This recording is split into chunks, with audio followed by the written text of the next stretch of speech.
Hello and welcome to the Rabblecast. My name is Eric Hernandez, along with... Ormond Tortuga.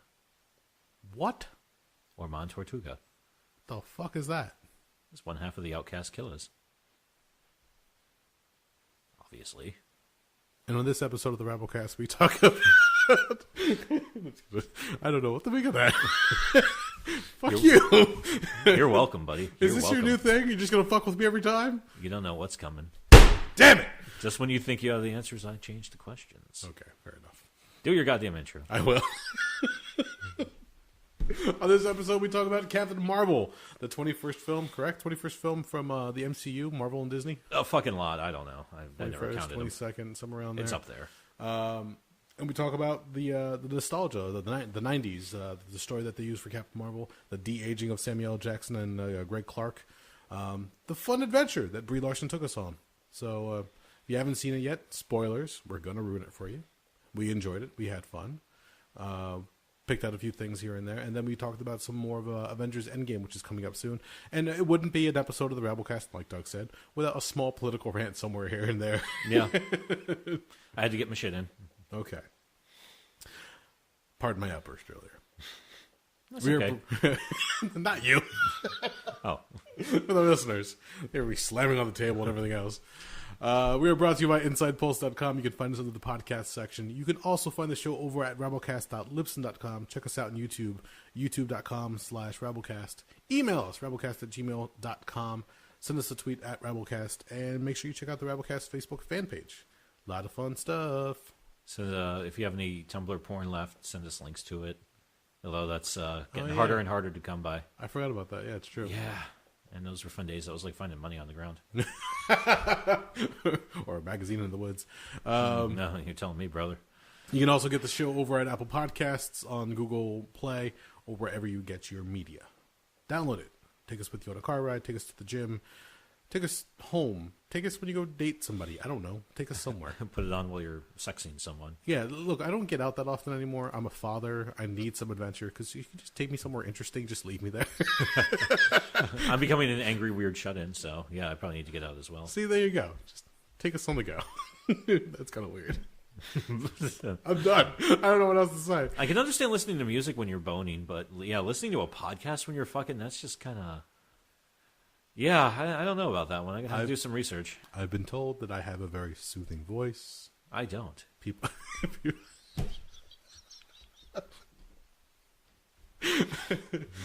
So soothing voice as opposed to like a nails on a chalkboard. Take your pick. I don't know what's going on here. I'm not Gilbert Godfrey, but I sure as shit am not Barry White. Okay. That's... I see where you're going there. Yeah. I got you. If you're still listening to this intro, enjoy the show.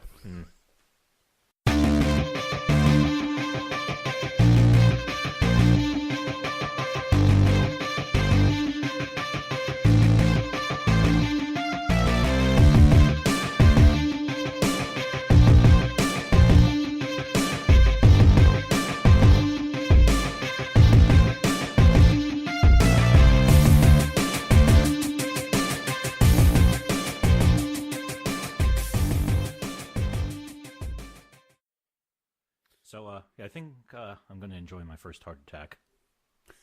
What makes you say that? I'm always filled with rage anymore, and I'm really just don't care much for this world anymore, so... Yeah. Do you want to go into slight detail about... Yeah, I think most of this is well-documented and oft-lamented bits of Rabblecast lore at this point. Yeah, well, no, you mentioned that you could feel your was it your blood pressure just hitting the top of your skull? Yeah, well, that was kind of an unrelated issue, but yeah, I was thinking about that too during the day. Ah, okay. Yeah. It turns out I was just in a really hot room as well, so that didn't help anything either. So is that where your mind goes to? Like, oh, I'm just going to stroke out right here.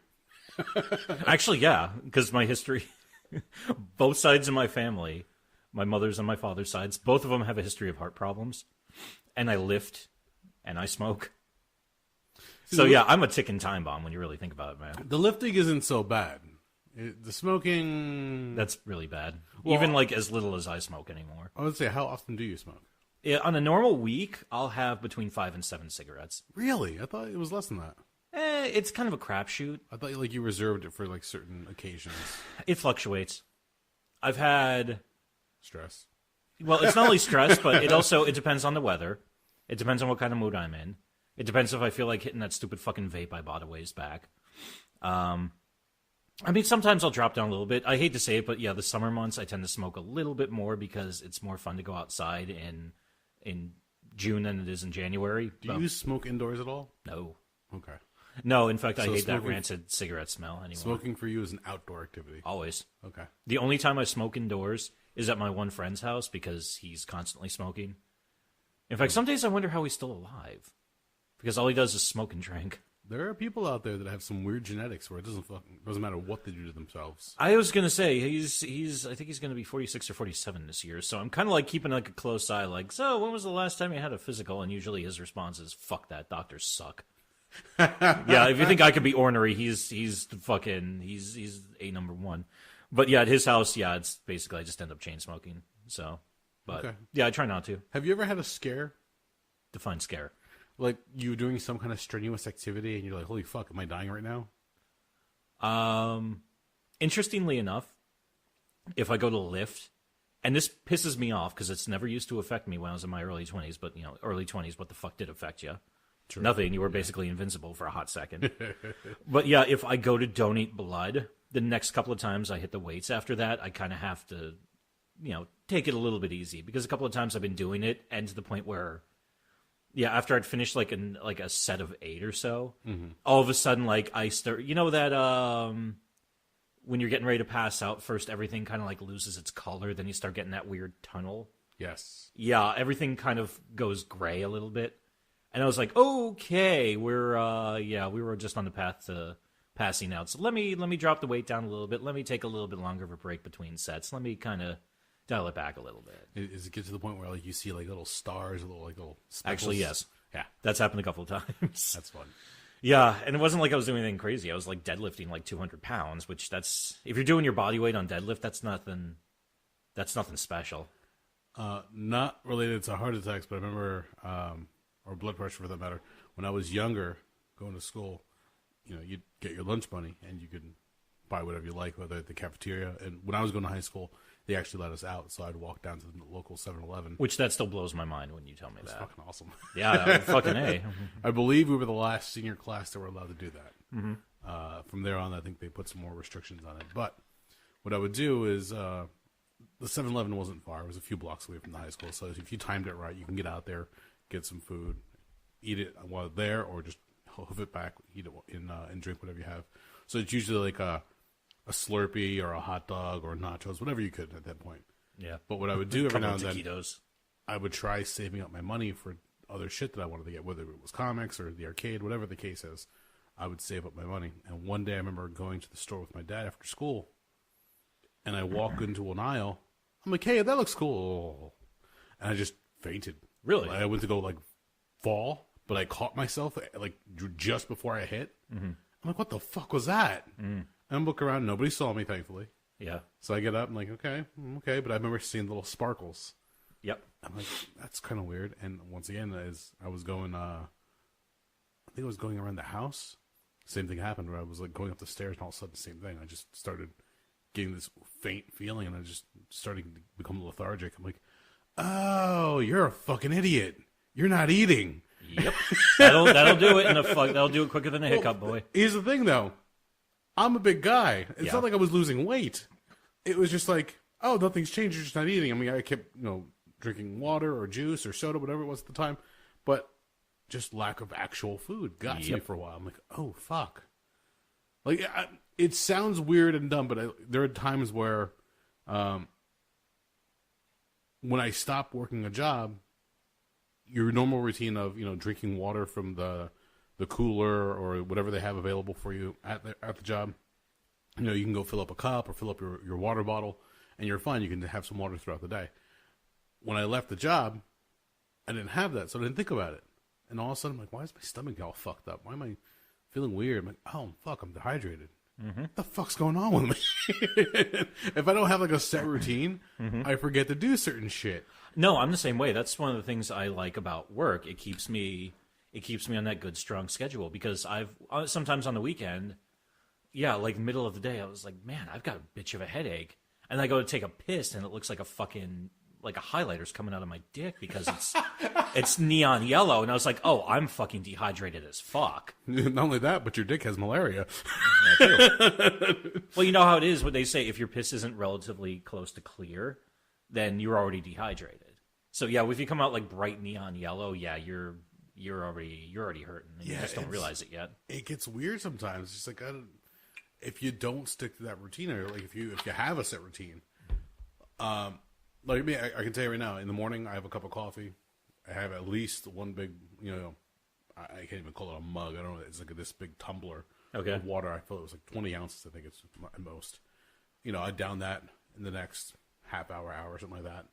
I just go throughout my day. I might have another one before I leave work, whatever the case is, just to stay hydrated because I don't want to have another soda or have another coffee while I'm there. I might have one on the way home just to keep me awake for the ride, but otherwise I'm just like, okay, that's my routine. I'll have that.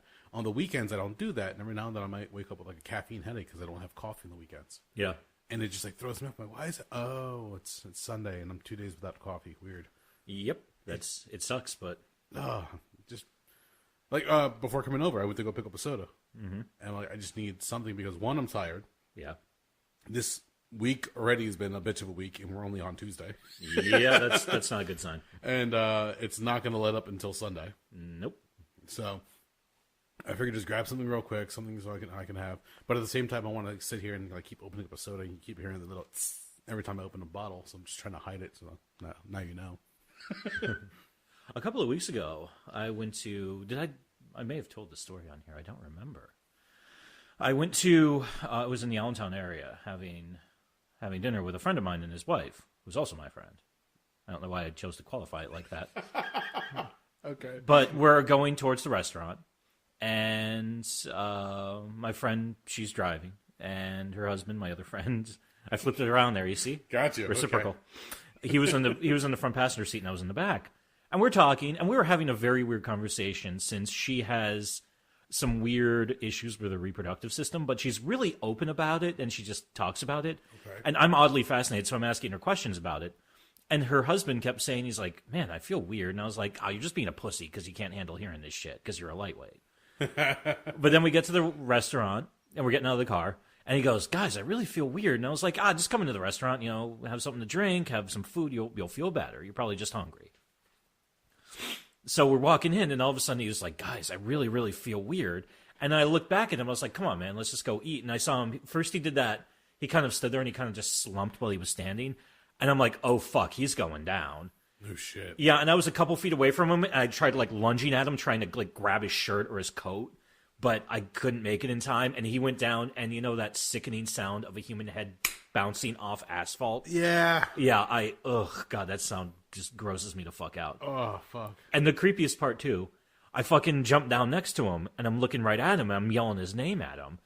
And it's weird because his eyes were open, but he was kind of like fixed on some point, probably a million miles away, like he had that 1,000-yard stare. Okay. And it almost sounded like he was snoring. Weird. Do you remember in the first Jackass movie when Johnny Knoxville and Butterbean have the boxing match inside the department store? Yes. Do you remember the sound that Johnny Knoxville make when he gets knocked out? That odd, like, moan, almost like exhaling sound? Yeah, it's like, yeah, it's almost like a snore mixed with a moan. Yeah. Yeah, that's what he was making. Okay. And then after about probably 15, maybe 20 seconds, he just like, he's like, why am I on the ground? And I was like, dude, you passed out. You smashed your fucking head, but good. Like my hand was covered in fucking blood because he opened up the back of his head pretty good. Fuck. I was like, just I'm not letting you get up, so don't make me fucking restrain you. Just stay on the fucking ground. Your wife called a fucking ambulance. They'll be here really shortly. In fact, yeah, oddly enough, there was a cop right around the corner, so he came flying into the parking lot, and he was like, I heard the call come down. What's going on? And I was like, we're about to go in the restaurant, and he passed out, and he was like, do you have anything to drink? He's like, no, we were going to have, probably a couple beers when we were there, but hasn't had anything to drink yet. And he was like, he just passed out. It's like, yeah, fucking freaky. So we're just, I'm throwing coats on top of him because he's like, I'm cold. Because this was like back in like mid-February. Hold me, Doug. I actually did, like, I grabbed his hand. He didn't even ask me to. I just grabbed his hand because he was really disoriented. So I kept like repeating to him over again. I kept like, your name is blah blah blah. Your wife is blah blah blah. She's right there. It's today's. I think it was like the 16th or 17th of February. Okay. I was like, we're in a parking lot in Easton, Pennsylvania, about to go into this restaurant. Just be cool, man. So this just happened this past February. Yeah, like not even fucking weird. About a month and a half ago. And it was weird because he just finished the last of. They couldn't figure it out for the life of them what happened to him. Huh. So they kept running test after test after test on him, and they could not figure it out. Finally, their best guess was he was getting over a mild case of influenza back in early February. Oh. Okay. And so between the flu and dehydration, and he didn't eat all day, that's the best thing we could figure out that made him fucking pass out. But it was fucked up. Actually, he did get lucky, though, because he had a knit cap on. He did bust his head open, but he didn't have to staple or stitch him. Oh, really? Yeah, so he had like a really nasty scab for like a couple of weeks, but... See, I'm the asshole right now as you're telling me the story, and he's there with a 1,000-yard stare, and you're holding his hand, you've got your hand covered in blood. I was waiting for you to say, like, he finally, like, comes out of the stare, looks at you, why am I on the ground? And you just smear the blood in your face and start doing it in a very low, sweet voice, like a Terry Funk promo. Just repeating over and over again. We're gonna go, Daddy. I thought you were going to say something like I was going to look into his eyes and say, I will avenge you. And then run off into the night, too. Oh, that would be great. I was going to say missed opportunity, but I'm not going to. He's been a friend of mine for like 20 years. I was actually fucking scared that, like, what the fuck happened to him. So the EMTs show up and they're like, typical. Actually, the funny thing was, 2 cops showed up. One of them was, the one cop was actually pretty cool. Like, he was just bullshitting with us.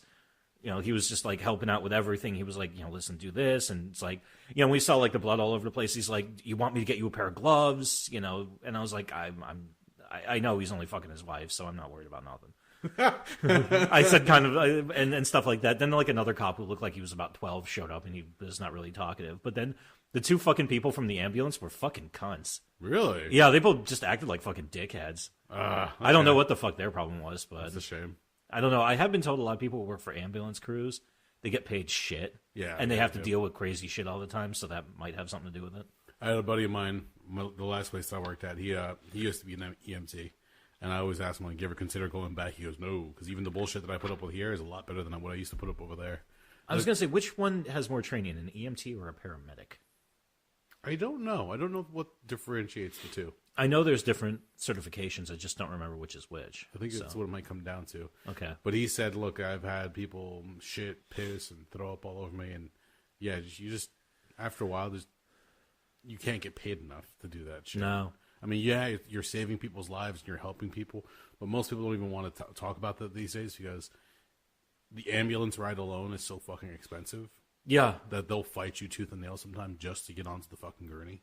Yeah. I remember years ago, this is like going back to my sophomore year, my freshman year of high school. My brother and I were involved in an accident, and my head slammed against the windshield of my brother's truck. And I was fine. No cut, no abrasions, no nothing, no bruise. You just headbutted a piece of glass, basically. I headbutted the windshield on the top right corner in the passenger side, and I cracked it. I spidered that motherfucker all the way out. Really? Oh, yeah. Are you sure you're not Samoan? I'm not talking about that right now. Can neither confirm nor deny. And I remember when finally there's a whole to-do. I think I might have told the story on the show already. But once the ambulance showed up and the paramedics came out and the cop, for whatever reason, put me in the backseat of his cruiser. I'm like, why the fuck am I in the back of a cop car? Like, I was the passenger. It was just kind of weird. I finally got it. They were trying to make sure that I was okay and nothing was going on. They were questioning my brother as to what was happening. You were in the backseat of the cop car because of your skin color. If you were black, he would have shot you. Let's be honest here. Anyway, going back to your tale. It's like the mid-90s. Fuck off. And finally, when they came over to me and they asked me, like, are you okay? Blah, blah, and they tricked me. They pretty much, like, got me to sit down on the gurney. And as soon as I sat down, I felt like arms, like, hands on my shoulders. They made me lay down, and they strapped me in. They put blocks on the side of my head. They put the strap over my head. And I'm like, what the fuck's going on? I'm like, oh, you guys are trying to keep me motionless so I don't injure myself. In case your shit wrong. Is fucked up. Yeah, it's because I'm a minor. They don't, and my brother really can't vouch for me at that point. They're like, all right, well, we're going to take him to the hospital, get him evaluated just in case. Mm-hmm. Because of lawsuits and whatever the case is. So I remember going. This is I think it was like the second to last day of school. I had to go for a final, and I was gonna be late at this point. There was no avoiding it. So I think you had like 3 hours to do the final. I was gonna show up like an hour and a half late at least. Damn. It was okay with Spanish. Oh. Yeah, if you fuck that up, you have no excuse. I got there in about like 20 minutes. I'm done, and everybody else is like, "What the fuck, man?" I just hung out in the class afterwards. There's a whole other reason as to why I took Spanish in high school.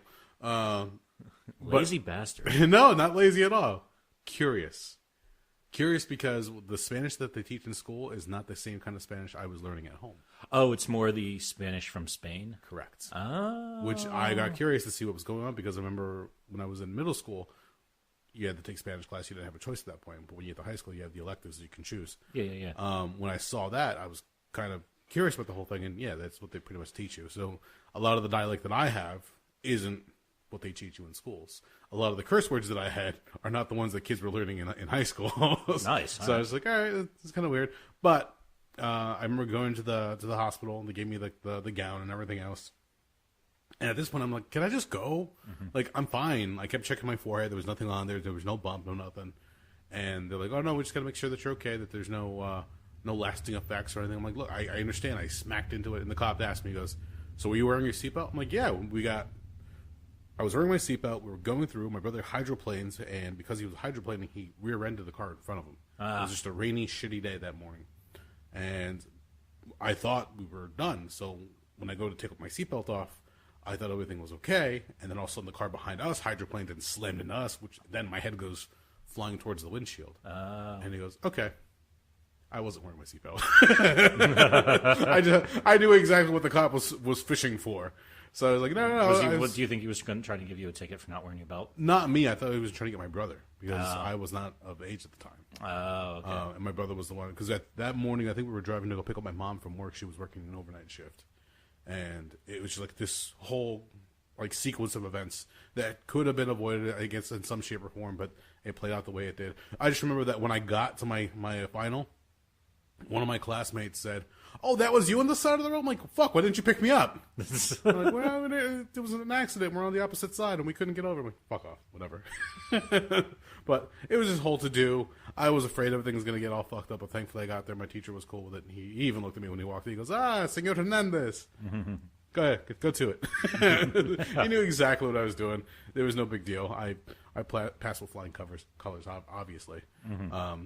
And that was pretty much it. But yeah, I didn't have to worry about anything else, because at that point I'm like, all right, well, like you said, when you're younger, you're practically invincible. I mean, I survived a car accident, slammed my head into a windshield, and nothing happened. Yeah, you're like, I fell down skateboarding again. Who gives a shit? Get back up and get back up. And now, yeah, if you fall down on like anything harder than like a pillow, you're like, oh fuck. Yeah. Okay. This past weekend, we were at our friend's shop out in Washington. We were playing in her Omni VR rigs. You played it before. Yeah, that zombie game is pretty fucking sweet. We were playing, I think it's called, what was it, Coliseum or something like that. It's just a map where you run around and shoot different robots and pick up special weapons. Is this the one that they do like tournaments Yes. for, and everyone's like trying to post a high score for the weekend Yes. and shit? Okay. So Jen wasn't able to play this past weekend, but one of the other kids in the shop decided, hey, if you need a partner, I'll hook up with you. We'll team up and go online. Oh, yeah, sure, no problem. So we actually did pretty well together. And we played for almost a half hour straight of running around in the VR units. And even, we're talking about you feeling your blood pressure smacking the top of your skull.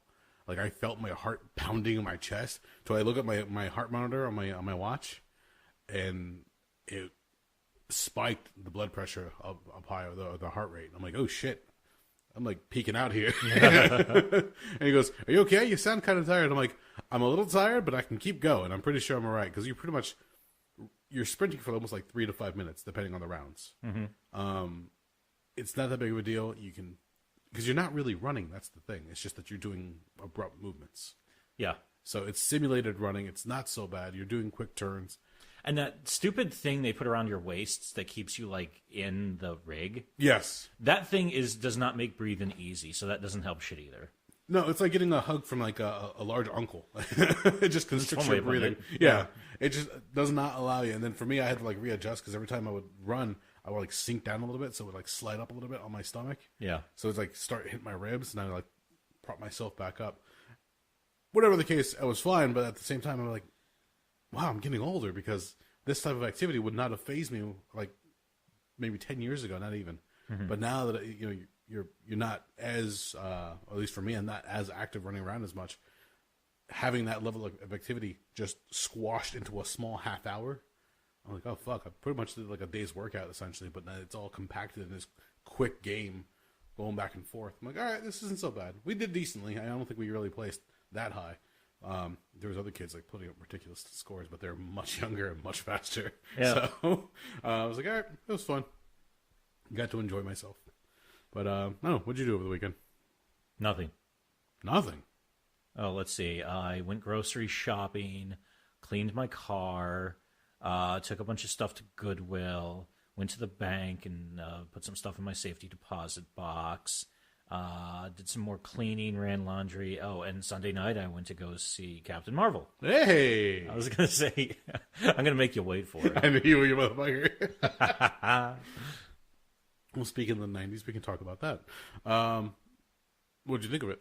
I had a lot of fun. It was a good movie. It took some turns I didn't know were going to happen. That was pretty cool. Okay.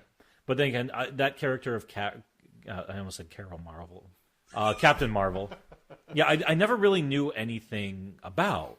In fact, at the end of spoilers for fucking Infinity War, at the post-credit scene for Infinity War, when the pager goes off and you see that emblem, I remember looking at the person I went to the theater with, and I said, "What the fuck is that?" And they're like, "Oh, that's Captain Marvel." I was like, "Oh, that explains everything. What's a Captain Marvel?" And they're like, "Oh, it's a character, blah blah blah. You know, a lot of people don't like her because she's kind of overpowered, depending on which version you read." Yes. But the movie, and here's the funny thing: this is further evidence that there's something. Well, thing 3,987 of what's wrong with Hollywood is as much fun as that movie fucking was, and it was a lot of fun. The trailers for it made it look like shit. You think so? I saw the trailers for it, and I did not give a fuck about the movie. I did not get interested in seeing it until a lot of people I know went opening weekend, and everybody said... I never heard anybody say anything bad about it. Everybody knew was like, holy shit, this was a lot of fun. Okay. So... the movie... Well, here's the thing. With a lot of MCU movies, which we've talked about at length on this show... they try their best not to ruin the movie for you in the trailers, which has been done many a times before with other films. Yeah. So they try to give you action that you might not necessarily see towards the end or the second half of the film, or at least the what's it called, the third act essentially. And with that, they're just trying to piece together things. The problem with Captain Marvel was a lot of the best stuff was in the third act. Once she finally realizes what's going on, what she can do, what's her capabilities, and she just lets fucking loose. Yeah, that's where it's a lot of fun, especially when they're fighting on the space station, and No Doubt's "I'm Just a Girl" starts playing, and somebody in the editing booth just turned the sound all the way and just start blaring the song. Like, okay, I get it. She's having fun. She's just gonna let loose now, and she just started blasting everything to the point where she even does a belly splash essentially through one of the spaceships. Yeah, she realizes, oh, nothing can touch me. Mm-hmm. Stuff like that. Those scenes, especially when she's got like the blazing blonde mohawk and the helmet comes over her face. Yeah, that thing does look weird though. I kind of like it though. I like it better than just the regular look. Take it or leave it. It's like a Chinese buffet, I guess. Oh, fair enough. Yeah. And those are the scenes that really could have sold the film, but they had to hold back on that one. So I can see if you don't, or if you're not familiar with the character and you don't recognize what's going on, I can see where the trailer probably didn't entice you too much. Mm-hmm. Not to mention the fact that it was just railed on by internet trolls like crazy. Well, that's going to happen no matter what. Yeah, I don't listen because that was the same thing that happened when everybody was like all butthurt about fucking Black Panther. Well, that was the thing. Is the same thing that happened to Black Panther happened to this film, in that people were review bombing it before it was even released. Yeah, to the point where Rotten Tomatoes said, "Oh no, we're going to change the structure of this," and they readjusted their comment section to apply to this one. I think like the day before its regular release, when they did the red carpet event for it, premiere, then they started allowing people to review it, because then the critics were actually reviewing it, not just internet trolls who got early copies of it. And then from there, I think YouTube was readjusting their algorithm for the searches for it, because people were just review bombing on there as well. Mm-hmm. It's just like, does it really require this? What the fuck? Can't you have a female lead superhero movie? It's not the last one we're going to get. We've already had Wonder Woman on the DC side. You're going to have additional ones for Marvel. Mm-hmm. There's even talk, I don't know if it's going to happen, where they want to try to get an all-female group of Avengers. Mm-hmm. There's a lot of the actresses that are, I don't want to say trying to rally for it, but they're just pretty much trying to get support and say, we would like to do this because we think it would be great. Yeah. All the characters they have so far would support a film like that. Mm-hmm. But the problem is the majority of comic book fans are butthurt cocksuckers. Yeah. Yeah. Which is really funny because a lot of those people, they act like, I'm, everybody who disagrees with me, everybody who's left wing is some beta cuck NPC. And they're actually getting so flustered and pissed off and fucking, and I say it, triggered over the movie. And the way I look at it is simple as this. If it doesn't interest you, don't fucking go see it. Who gives a shit? That would be like if I was frothing at the mouth over Detective Pikachu. Why'd you pick that one? Because I remember seeing a poster for it when we went to go see Captain Marvel. I was like, Detective Pikachu, I guess that's a thing. I'm seeing it right in front of my eyes, but it's not marketed to me. It's not for me. I mean, well, granted, I do know people actually older than me who play Pokemon Go. Okay. Who came up on it and actually love the game, and that's fine and all, but it's something I could not care less about. I know one person who's going to go see it, and that's because his son wants to go see it. I'm not talking about you. No, that's fine. So generally, I'm of the philosophy, it's like, I shrug my shoulders and I move on to more important things. But also, I'm at that age where, I'm far north of 35 at this point, where, I don't have time to dick around. If I'm going to watch some, there's enough media out there where I will find what I like and I will fucking absorb that. And everything else will fall by the wayside unless somebody specifically says, hey, you should check this out. And then maybe I will. Or maybe I won't. Who the fuck knows? But I'm not going to go out of my way. It's just, I don't get, in this day and age where there's so much cool shit. Yeah. And you remember what a lot of shit was a barren wasteland back in the fucking 90s. Oh, fuck yeah. There's so much stuff to choose from. It's like, why are you hate watching something? Go find something you fucking dig and fucking get into it, man. It's just that, like what you said, hate watching. The fact that they actually will spend the time on it, but they'll more than likely end up watching it regardless. Which is really funny. It's like, fuck this movie. I don't want to see fucking some stupid cunt as the fucking main star of a fucking action movie like this. But dude, you just paid $15 fucking to go fucking see it. What the fuck is the matter with you? Yeah. It's like those fucking people who were pissed off at fucking France. And okay, this is apples and oranges, but this is the first thing that pops in my mind. The people who were all butthurt. And I don't know why they picked France of all the multitude of European countries who didn't want to fucking join us in the invasion of Iraq. Because, well, I know I just thought of it because we just passed the 16th anniversary of it. Okay. And yeah, they would actually go to the liquor store, buy bottles of French wine, and then they would be like, oh, this is what I think about you, France, while they dump it into the drain. It's like, bud, you already paid money for the bottle. They don't give a fuck. They don't give a shit what you do with it after you pay the fucking money. You could shove it up your fucking ass for all they care. Oh, my God. It's like, God, you're retarded. People who do that type of protesting or that type of attention-seeking just fucking... Yeah. I'm actually on this kick right now because a fella I know, who I'm not going to go into too much detail because I'm kind of going to be shitting on him. I unfollowed him on Facebook years ago. Because his posts just got more and more boring. And then the other day I was like, fuck it, I'm just refollowing everybody and then I'll recull again, see if there's anything interesting going on out there. Interesting. Because I've actually there's less than 50% of the people I'm friends with on Facebook I actually follow because most people post utter tripe. And, if I'm going to deal with this social media bullshit, well, I better get some quality fucking shit out of it. That's very true. So, and my God, all he does is post Second Amendment shit, which... I'm generally fine with that because I'm pretty pro Second Amendment. But it's like, okay, after the 9th meme in one day, it's like, I get it. You like guns. But then he's posting like Breitbart stories. And it's like, here's a picture of a white South African farmer who was beaten up by black South Africans. I was like, is it really though? Or just like really poorly argued horse shit. And the funny thing is, most of the time he doesn't even add any commentary. He's just fucking posting. I was like, I love you, man, but you're fucking dumb. Yeah, that person... just really doesn't grasp the idea of social media. No, but he is kind of like an attention. Number one, he has no job, and number two, he kind of seeks out attention sometimes. Okay. So, this is why I'm being vague, because fine. I don't want to shit on the guy too much. I love him, but I don't want to shit on him. Fuck you, whoever you are. I love you, and I'll shit on you a little bit, but not too much. Just like one turd. No, because there was the one story about Brie Larson, who plays Captain Marvel. She made a comment that when she was going to do interviews for the show during the press junkets, or the press tour, that she would like to have more diversity as far as the people that interview her. So in other words, not just a white male. Mm-hmm. And when that got out, people were like, "Oh, fuck you! You're being sexist." And like, no, just what the fuck? She's saying she would like to have more opportunities for people who are going to interview her, not just the same thing over and over and over again. The same old media network. Yeah, it just is that what she meant? No, she meant different nationalities or different, not just a white male essentially. So whether it be female, whether it be a black individual, Asian, whatever the case is, she was just looking for different people. To which I was like, "Hey, I'm Latino. Come over here. I'm good. Hands raised. Come on."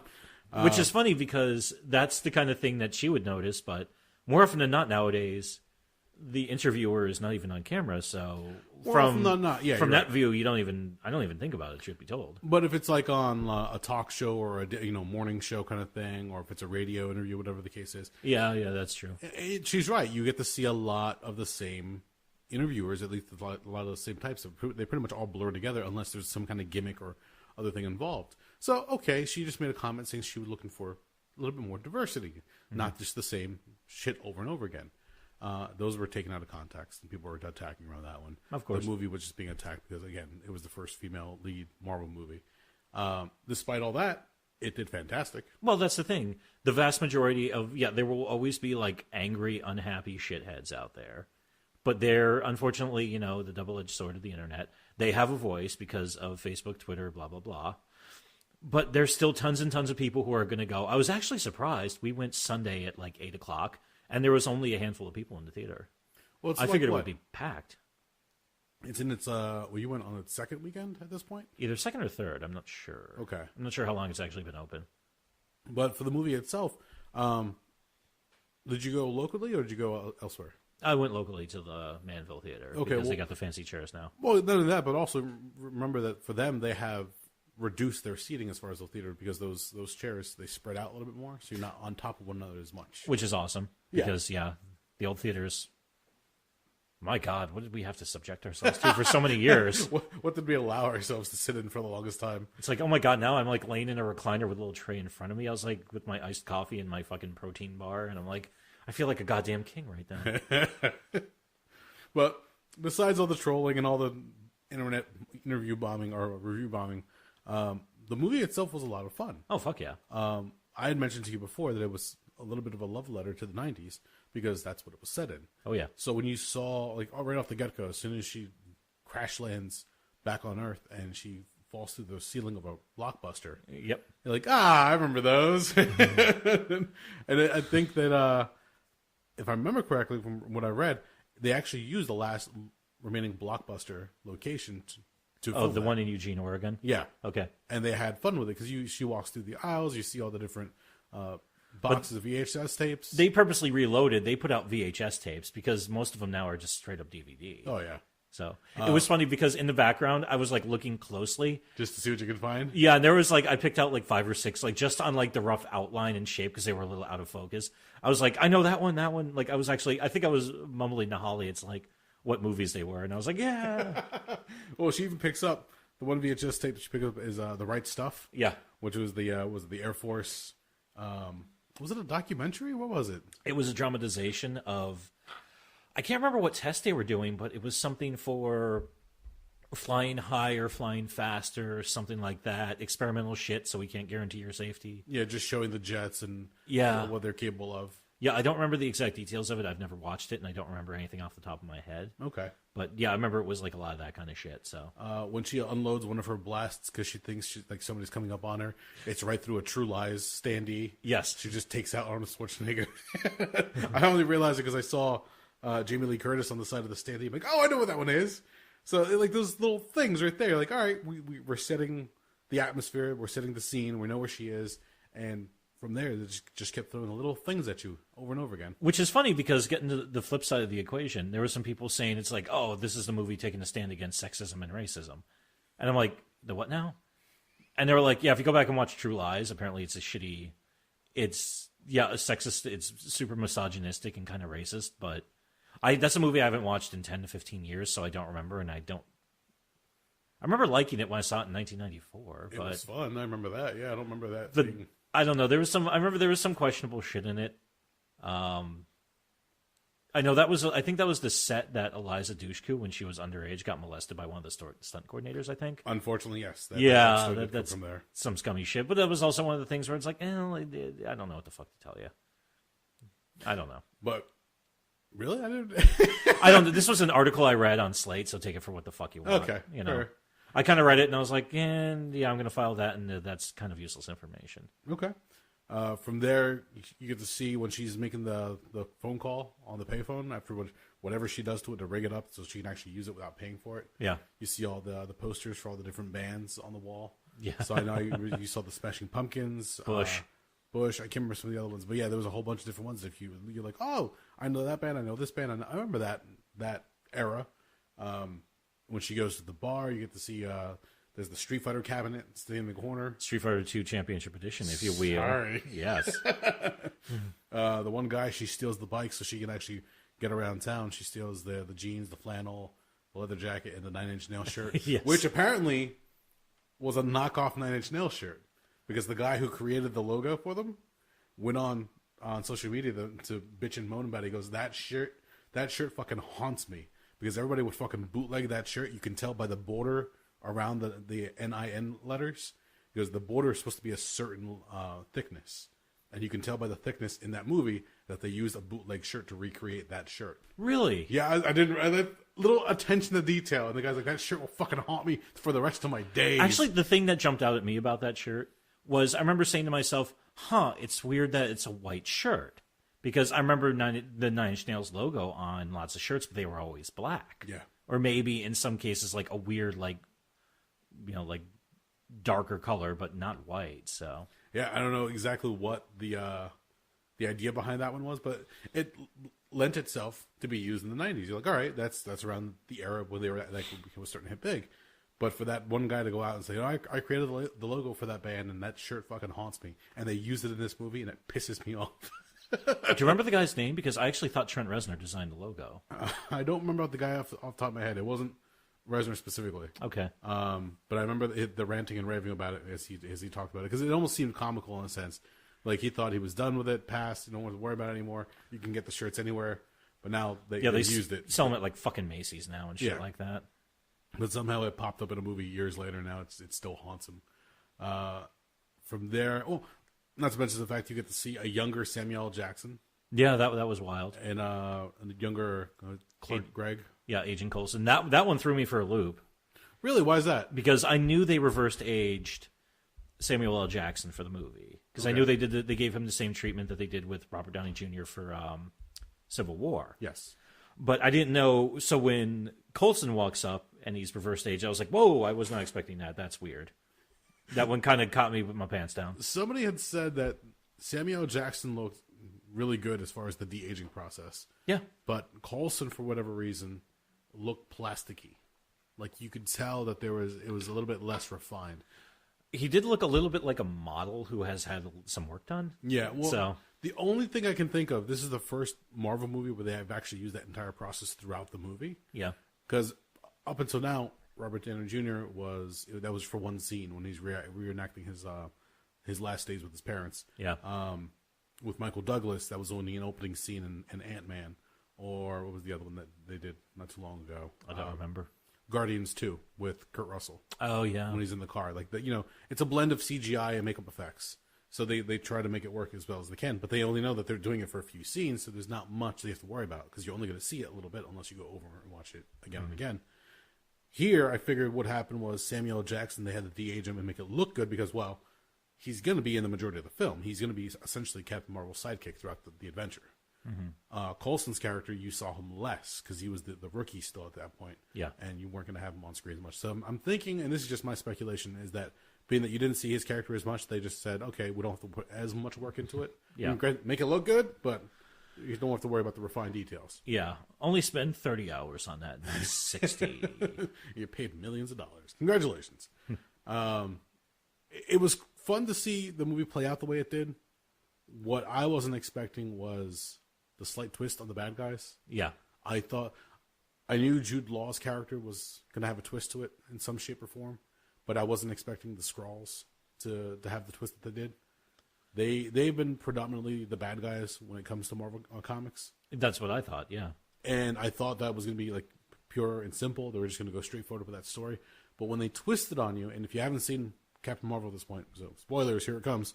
When you find out that they're actually refugees, I was like, oh, okay, so you could still have Skrulls as a whole be the bad guys, but this group has left, and they're trying just to get away from all the shit that's going on. The first tip-off for me was, and this is only because I remember the character from Guardians of the Galaxy, but Jude Law, all of a sudden he's talking to the accusers. Oh, Ronan, yeah. Yeah, was that Ronan the accuser from, Yes, from Guardians of the Galaxy? Lee Pace reprising his role as Ronan.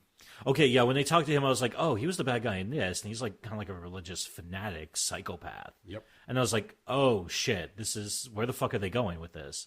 And it was kind of interesting like that, yeah, because I don't know much about Skrulls or anything, but yeah, all of a sudden they made them, they kind of had them do the turn, and they were like, okay, we're not dicks, we just, basically they were just like a bunch of refugees trying to avoid being the hegemony, I think I'm pronouncing that correctly, of the Kree Empire. Yeah. So I was like, okay, they're just anti-colonialists to a certain degree. Yeah, just a little quick more background as far as the characters are concerned. So when you first meet Captain Marvel, she's with, I think Younger is the guy's name, played by Jude Law. I can't remember. And she's part of like this Kree Special Task Force. Mm-hmm. So they go out and they do certain missions, whatever the case is. The blue sniper's hot, by the way. Yes, very much so. When they go out to do this one mission to get one of their informants out of a hot situation, you find out that the Skrulls are out there. The Skrulls have shape-shifting abilities. In the comics, the Kree and the Skrull have had this ongoing conflict. There's even a Kree-Skrull war that's takes center stage in one of the storylines. So this is the first time you get to see this happen on screen as far as whatever conflict they might have. But you don't know exactly who is good or who is bad. Captain Marvel gets her powers from a Kree soldier, Captain Marvel, in the comics. They changed it up a little bit here so that they can make it work for the film and make it in line with the rest of the MCU, which works out. But it just, again, if you know what to expect, you're like, all right, this follows that line, this follows this plot line. But then when they throw those twists at you, you're like, oh, okay, that's a nice little modern day take on it, I guess. But again, just to make it flow smoothly with the rest of the stories. At that point, you find out, like I said, the Skrulls are the refugees. They're not the bad guys that you were expecting them to be, but they later on leave it open that the other Skrulls will probably come to Earth and probably be pissed off and still want to fight. And then you have all the Kree that are involved, so that continues that struggle. And that could be another, who knows, phase 10 of Marvel. Down the line, you finally have the Kree-Skrull war actually unfold on the big screen. Coming in 2032. There was some, I wanted to slap whoever wrote the headline through the internet, but somebody was like, oh, this might be the last Marvel movie after Endgame is done. You'll see for a while. I'm like, no, you've got like at least 2 or 3 coming out this year. What the fuck? I was going to say, we've already released a fucking trailer for the fucking next Spider-Man movie. That's in July. They're just clickbait articles, and I was like, you dumb fuck. What the hell? Stop trying to get just clicks off of different headlines. Let's see, where we leave off now. The twist of the Skrulls and the Kree Skrull war. Well, the one scene that I was nitpicky, like a little nerd nitpicky detail. What's up?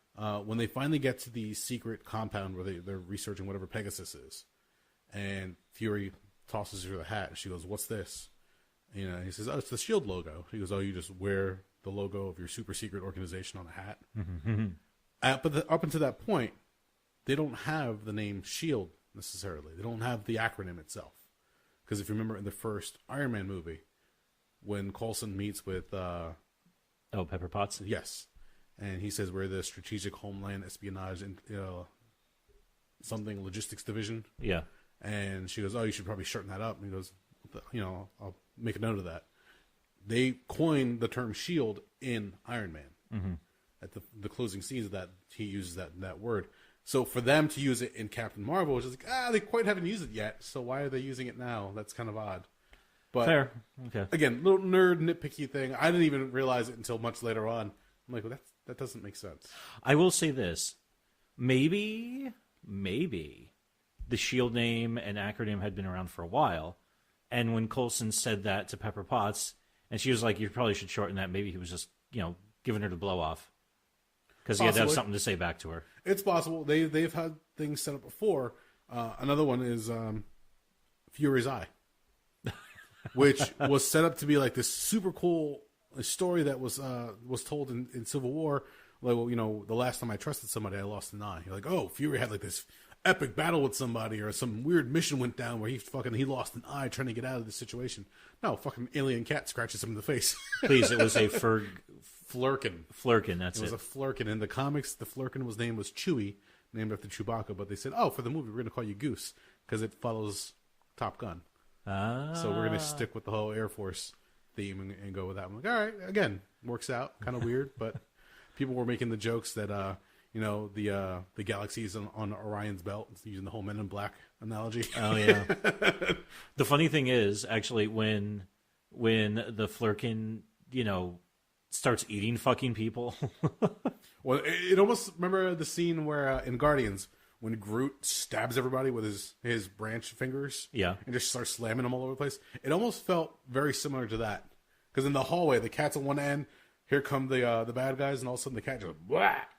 Yeah, the tentacles just come out of him, and he just eats people and tesseracts and shit like that. No, I found it funny because when our friend Patty went to go see it with a friend of hers, when that happened, her friend started hitting her in the shoulder. She was so excited. And lo and behold, when I went to go see it on Sunday night, when the cat started doing that, Holly started flailing at me. She just turned around and started wildly swinging her arms at me. And I'm like, what the fuck are you doing? And she's like, it's got tentacles. Oh, I was like, Jesus. And I was like, okay, I'm cool. I don't know what the fuck. Why the fuck? Okay. Yeah, I was like, what do you... It wasn't like it was like she was punching me in the face, but I was just wasn't expecting it, because all of a sudden, yeah, she starts flailing wildly. Apparently that scene excited a lot of different people, because I'm watching it, I know what the cat is, so I'm expecting it to happen at any moment. So when that scene occurs, I'm like, all right, cool. They're showing that. Meanwhile, Jen's next to me going, oh my god, I didn't expect that.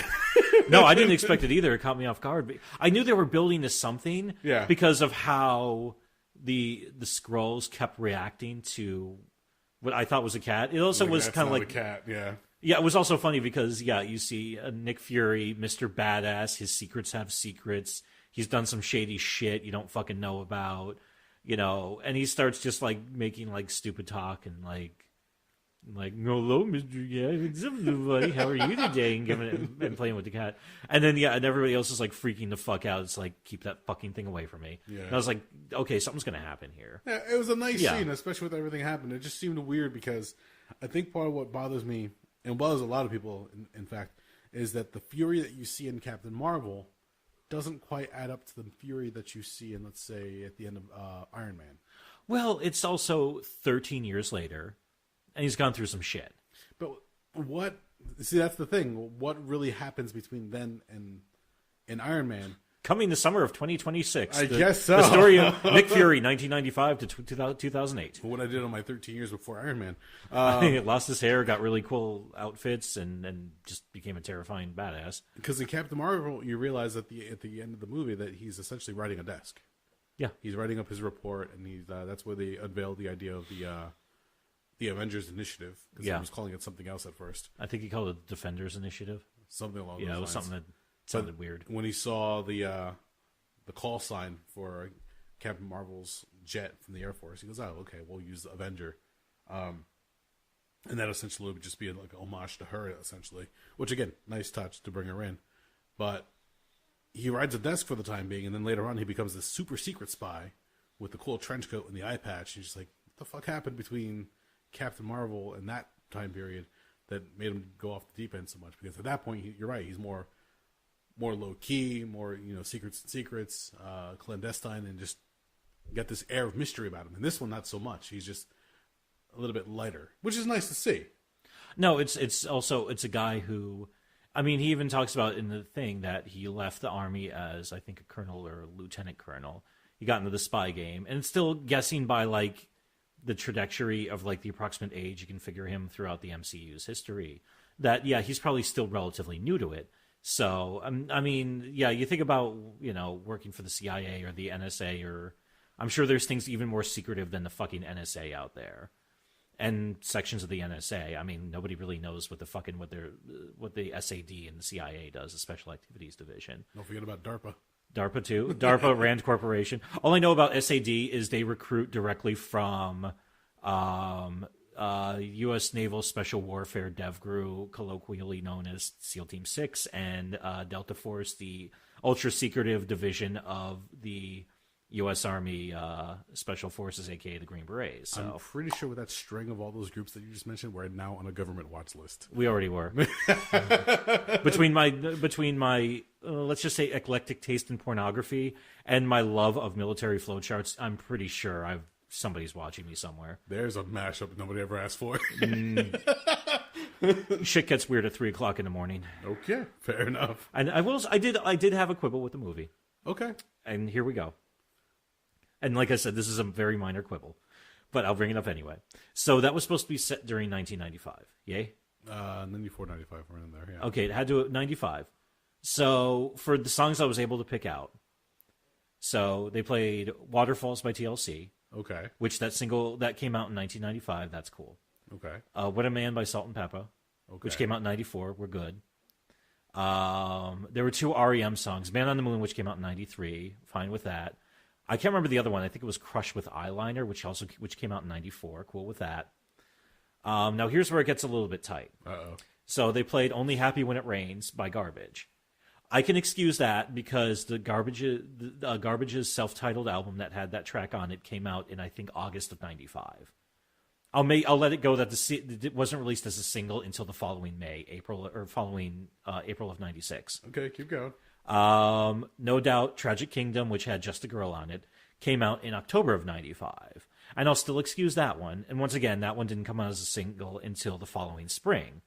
The one I have the biggest issue with was over the credits, they played Celebrity Skin by Hole, and that was not released until the fall of 1998. Really? Was that late? Yeah, because I was in college when that came out. Oh, no shit. Yeah, because the only other movie I know they used that song in was The First American Pie. Huh, okay. I never caught that. Because there was such a fucking wasteland, and we didn't have the internet, so we could. Oh, I feel like listening to this record today. I don't have to buy it. I'll just pull up the entire album on YouTube. Yeah, things tend to be a little bit more concrete in my mind for between about 1991, 1992, and 2001 or so. Okay. Yeah, it looks like about 95 because, I say 95, 94 because then there's the special little cameo that occurred with Stan Lee.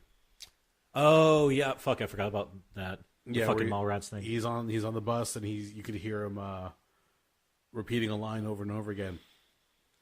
Something True Believer, and you can see that he's holding up the script and it's got the print style font for the Mallrats logo. Yeah. To which if you go online, I'm sure you could find anywhere at this point Kevin Smith, his reaction to it and his just bawling his eyes out from a friend giving him a call out in the MCU at this point. Especially on top of that it's only been a few months since Stan Lee passed away. So to which now Kevin Smith is currently in the midst of doing the Jay and Silent Bob reboot movie, where the premise is Jay and Silent Bob Strike Back. Their story was they're going to Hollywood to stop the production of the Jay and Silent Bob movie, the Bloodman and Chronic movie. Yeah. So now years later, they hear that they're going to reboot that movie again. So we can't let it happen. So they're going back to Hollywood, and they come across all like the very similar characters as they go through. So apparently they're going to now do a call out to that cameo. So I think it's the Brody character who's running his own comic book shop sees a Captain Marvel comic on the wall and has some kind of line towards it, whatever the case is. So it's kind of like calling back to a cameo or shout out. Oh God! Nice little thing. I wonder who they're going to use to play Bluntman and Chronic, since before it was James Vanderbeek and the guy from American Pie. They've been seen on set. Yes. Jason Biggs and Vanderbeek. There we go, Jason Biggs. Does that mean we also just might get them stumbling across a scene of Good Will Hunting 3?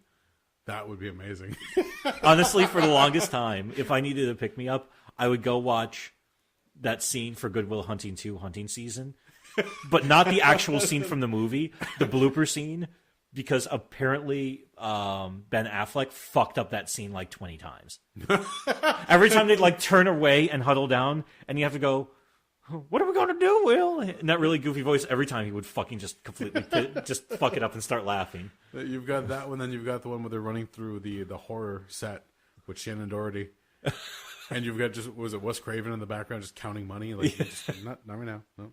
He's just counting bills, and you find out the killer is a monkey. Oh, no, it wasn't. I don't think it was Wes Craven. I thought it was Gus Van Sant, who directed Good Will Hunting. Oh, was it?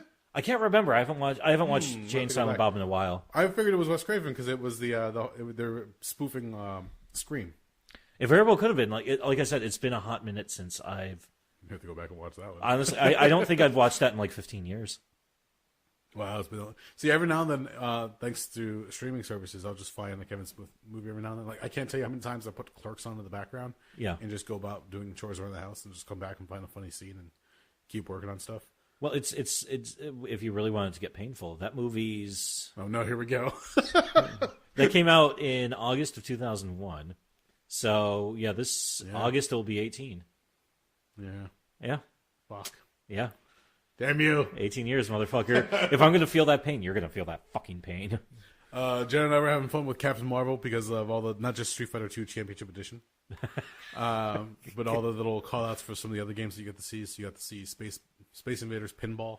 Oh, yeah. And a little secret ship. And then they had the other game. I can't remember what it was off the top of my head.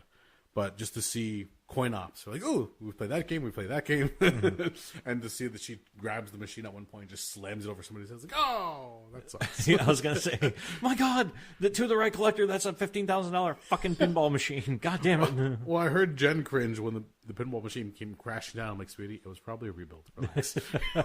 She goes, yeah, you're right. No, it was cool because once you finally got to the point of the movie where she realizes she doesn't need the Kree anymore, and they don't really even mention it, but the little like inhibitor that's on the back of her neck you see early on in the movie when she's talking to the Supreme Intelligence, which, by the way, apparently only appears as the most familiar character in your memories, which I thought was a cool way when they were trying to find out information about her, how they handled the flashback. So they were essentially rewinding her memories to find out the information that they were looking for. I was like, okay, that's a good way. So you're not doing your typical origin story of, here I am, I grew up through this whole life, and then I get this weird mission, blah, I get sent off into space. Now I'm part of this organization. I come back on Earth, I have no memories. They handled that in a different way than you traditionally would in an origin story. So that played out really nicely. But the one scene where she's confronting the Supreme Intelligence, and they start playing Nirvana, you're like, oh, that's a nice touch. She's walking forward, and Come As You Are is playing, and like I never thought I'd hear a Nirvana song in a Disney movie. No. Marvel movie. No, that's also wild, but I completely forgot about that scene too. Holy shit. It's a very impactful scene the way they did. Like the footsteps forward going with the bass lines. I'm like, okay, this is gonna work really well. And then when she lets loose with her power, the inhibitor chip comes off and she just goes apeshit. Mm-hmm.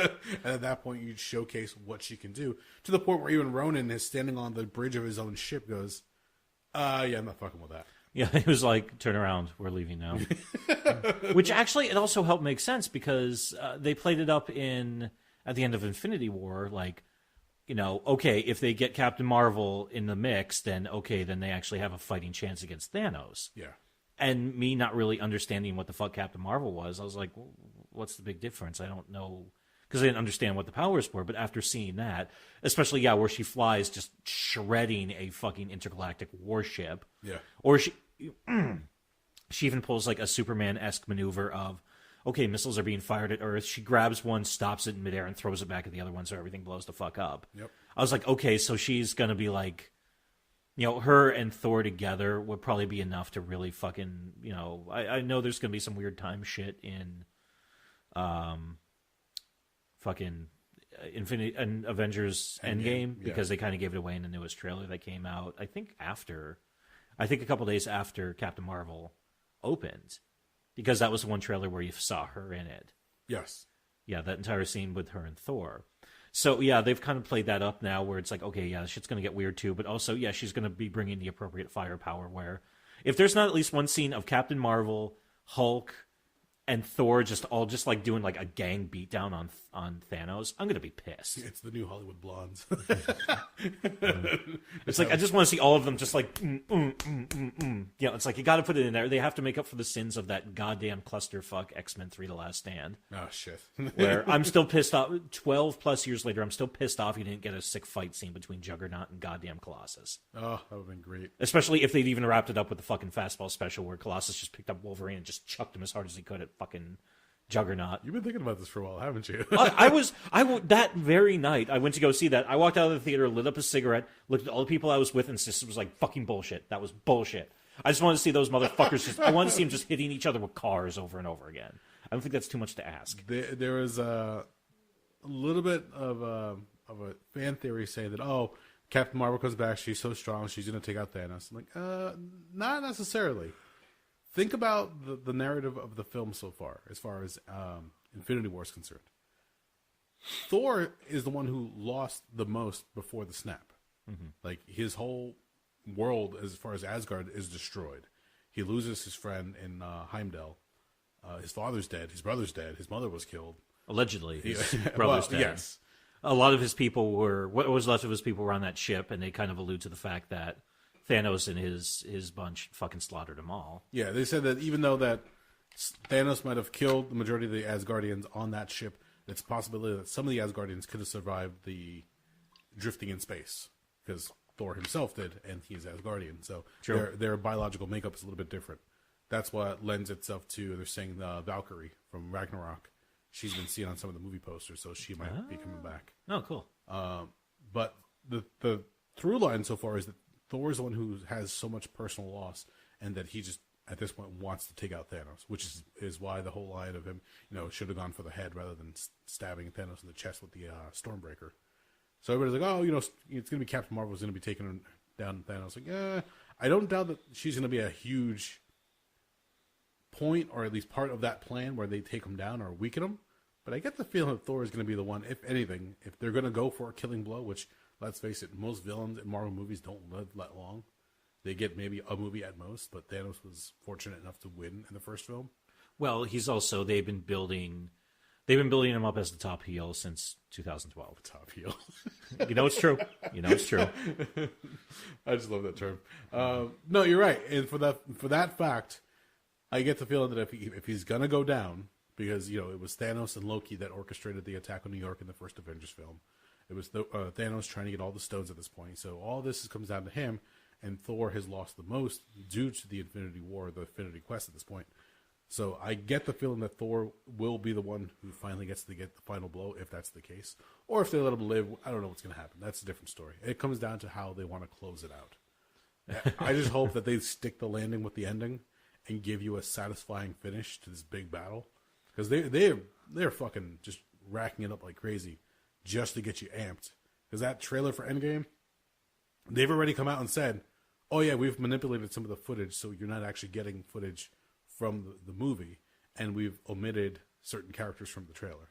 Oh, wow. So there's certain scenes where you look, and people have been pointing it out on YouTube and online, that if you look in certain scenes of the trailer, there's empty spots where there should be somebody standing there traditionally, how you would frame that shot, and there's nobody there. Oh. And they've also been including footage that has nothing to do with the actual final film. And they've also said that the majority, again, what I was saying about movies being ruined by trailers, the majority of what you see in the trailers occurs maybe in the first half hour of this movie. Huh.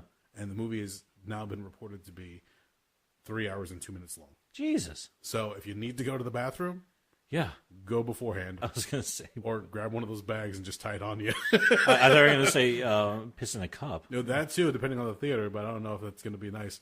You're sitting there reclining in your chair, suddenly you just whip it out, and the person next to you, what the fuck are you doing? It's okay, the tray's hiding it. The tray's hiding it. As you were. Seat's final, you can just wipe it down when I'm done. No biggie. So, but it's fucked up to believe that we're just about a month away from it opening. Yeah. It's hard to believe that we heard nothing from when Infinity War opens until November, I think, when they put out that first teaser. Mm-hmm. And then they put out another one around the Super Bowl. and then they put out this one here. So I'm guessing we're going to get probably one more trailer. But yeah, it's tough to believe also because this is also, obviously we knew it was going to be a two-parter. They announced that forever ago. But it's kind of wild to think about. It's like, okay, this is going to wrap up this phase, and it's probably safe to say it's, let's be honest. There's a lot of characters coming back. They're going to figure out a way to undo the snap, whatever the fuck. I'm sure it's going to have something to do with the quantum bullshit and Ant-Man and all types of wacky shit.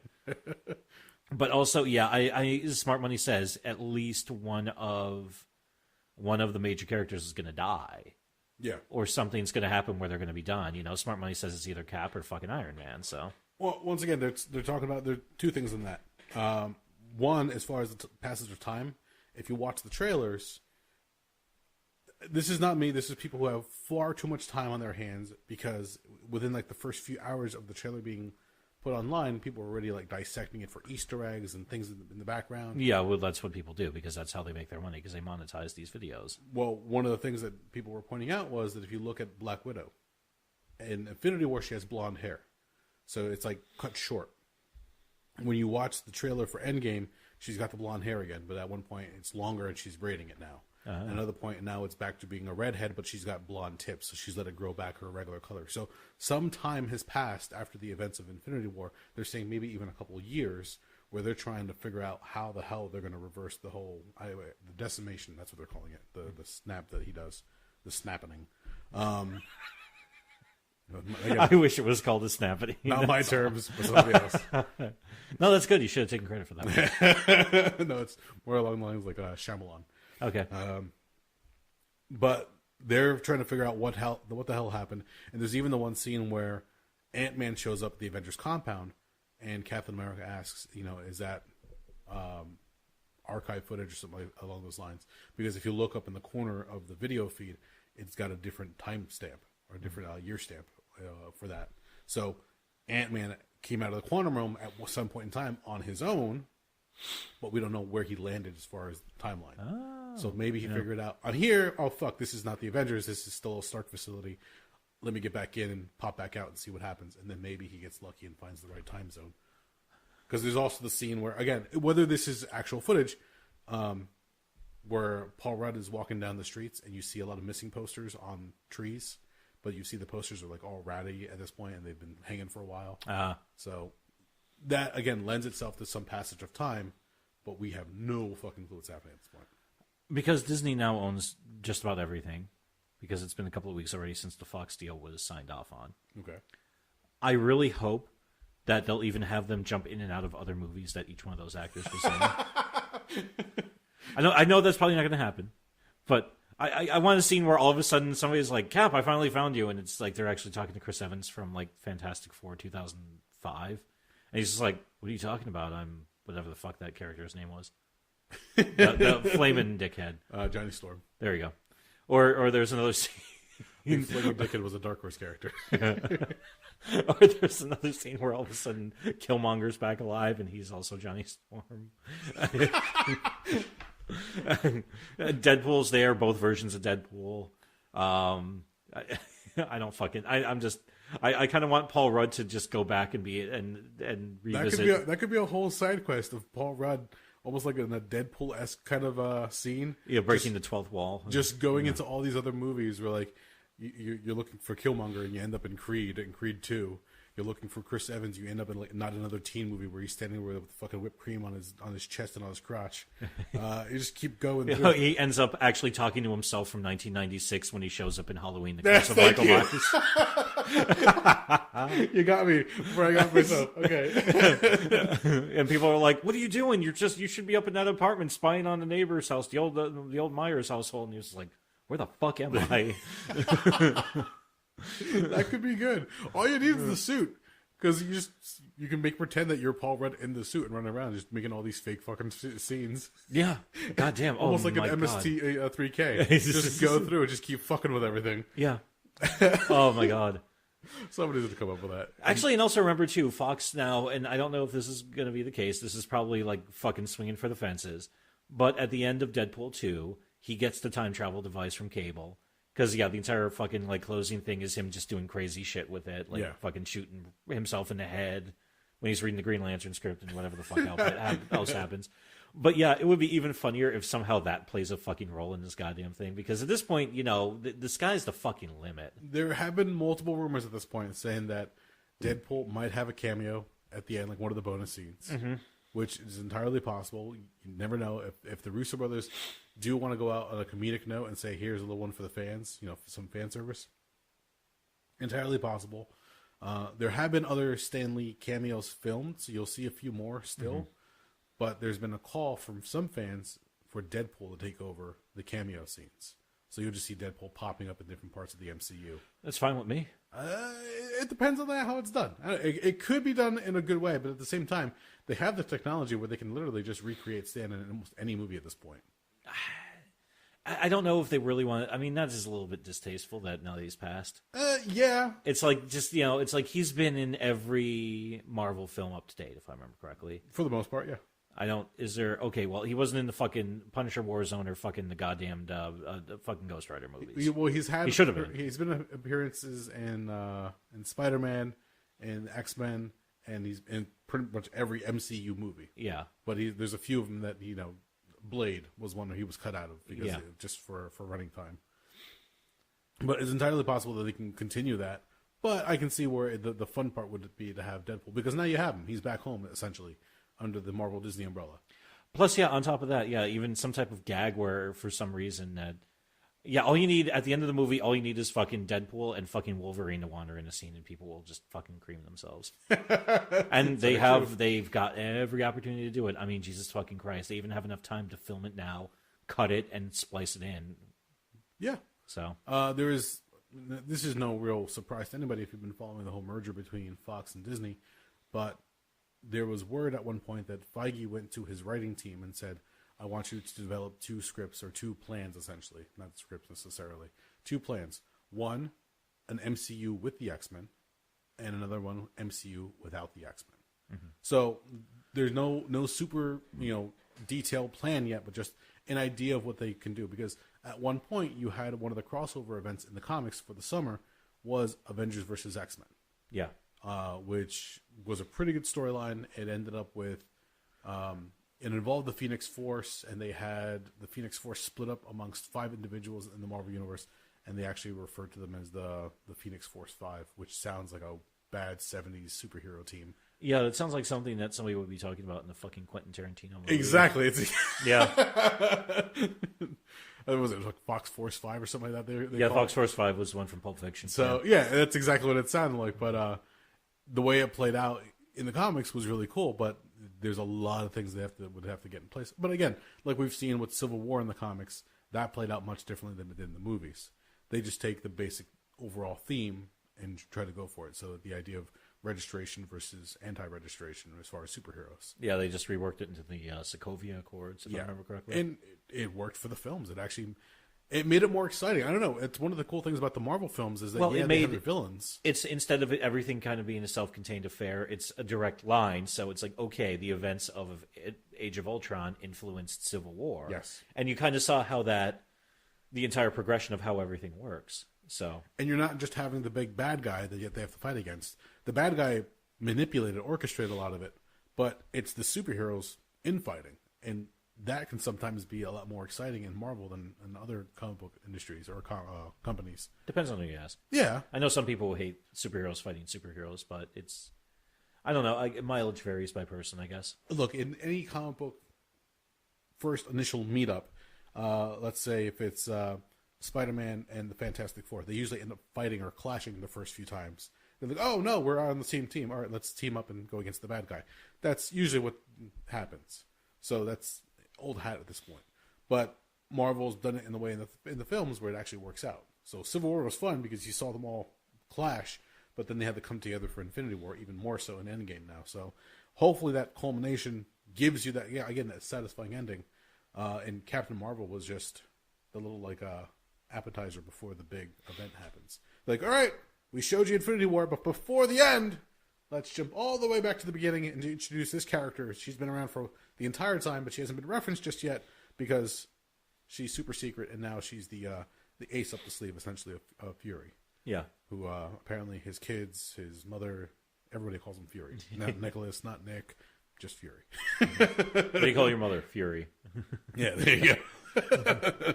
So it's been building, and we're like what now past 10 years of Marvel films. The first week of May will mark 11 years since Iron Man opened. Fucking crazy, man. Yeah, that was Infinity War was the 10th anniversary, so yeah. They're wrapping up. I think this is the third phase or fourth phase of the MCU, but they don't even really call it that anymore. They kind of started, phase 1 ended with Avengers because they called phase 1 Avengers Assemble.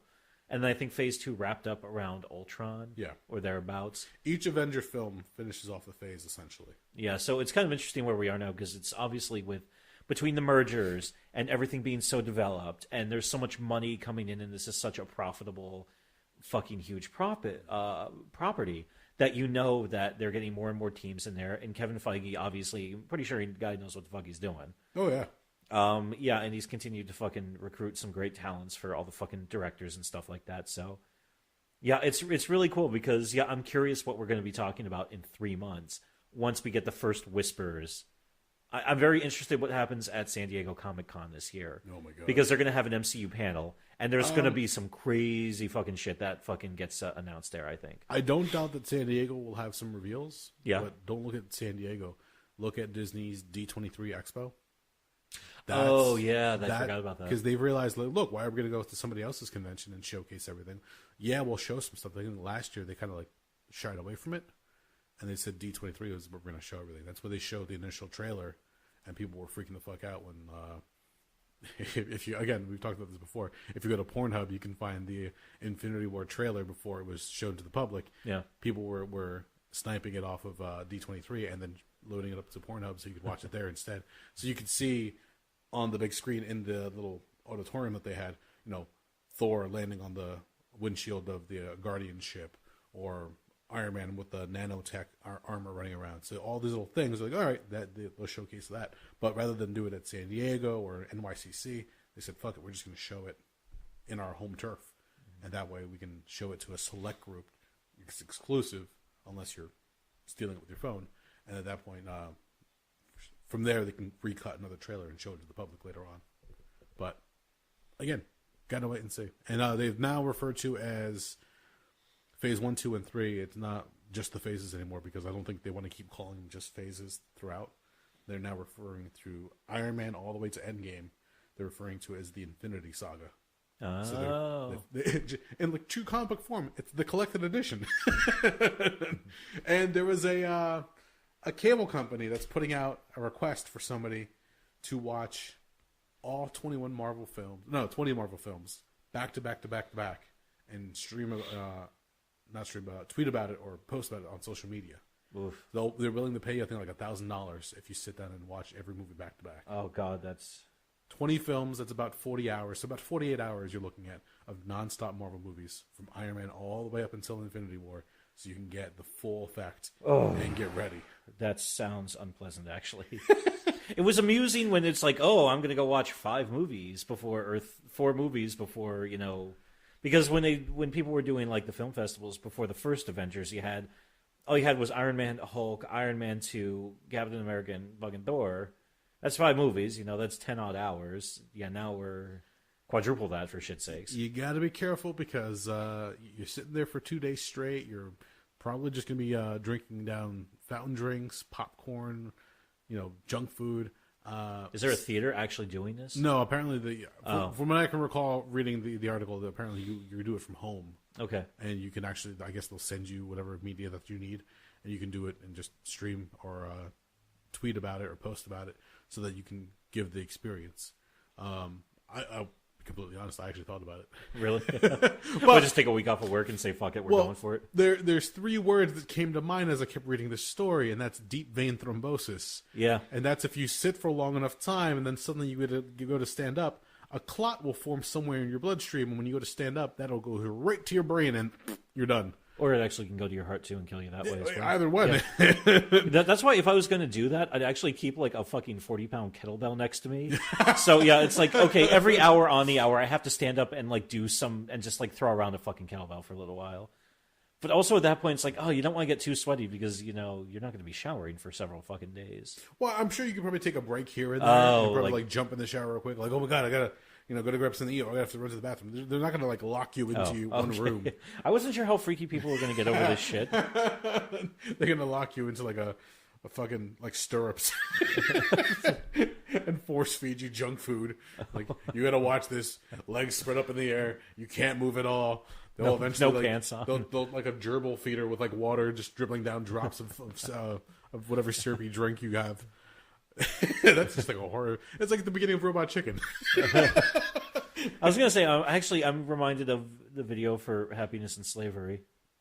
Have you ever saw that? No, I don't think I recall that one. The Nine Inch Nails song off the Broken EP. Did you show me the video last time I was here? No, I didn't show you the video for that one. It's No, black and white. Yeah. No, it's a very uncomfortable. You have to go through some weird stuff to find it because it's always getting yanked off of. Basically, in the video, it shows some guy walk into a room. He lights a few candles, almost does like a weird religious thing. Then he strips completely naked. He gets into a chair. The chair tortures him and eventually kills him.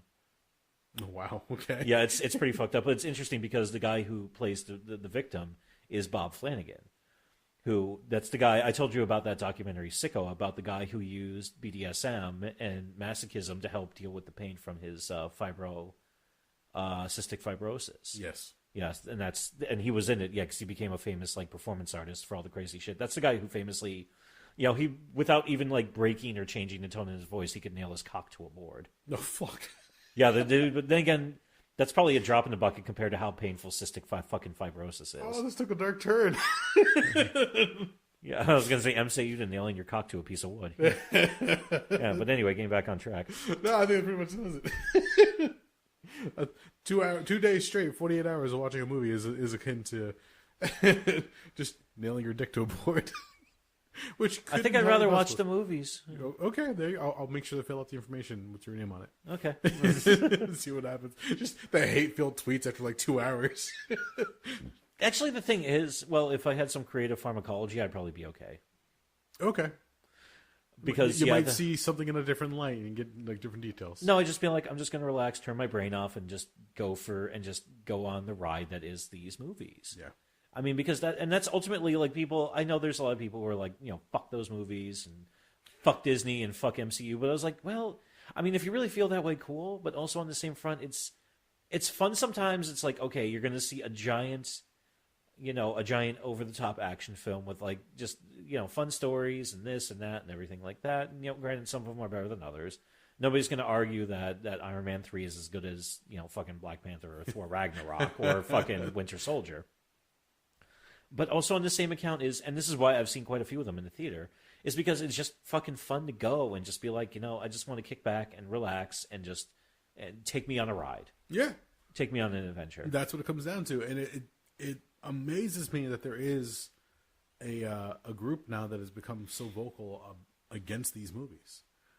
There's a lot of people who say that, theater used to be going to watch a movie that's intellectual, something that teaches you something that you can take something away from it. Like, I think that ship sailed the day Biodome was released. I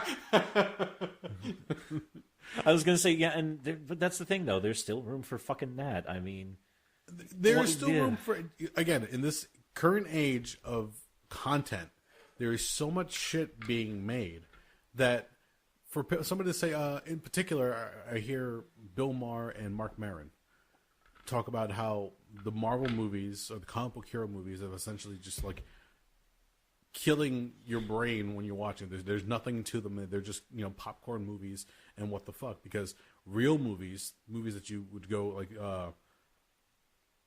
dramas or theatrical representation, or even just the theater itself. Not movies in particular. Those are things which you go and watch, like actual films. That the onset of superhero films. Now, granted, it is a bubble, like anything. It's going to grow to a certain proportion, and eventually, it's probably going to go away. But right now, this is like the era of Marvel films, and for them just to come out and say, "Oh, fuck those movies! I can't believe that people are watching them. It's killing theater as we know it." It's like, no. Well, it's also Bill Maher is also a smug fucking cocksucker. Yes, and Mark Maron is just a fucking douchebag.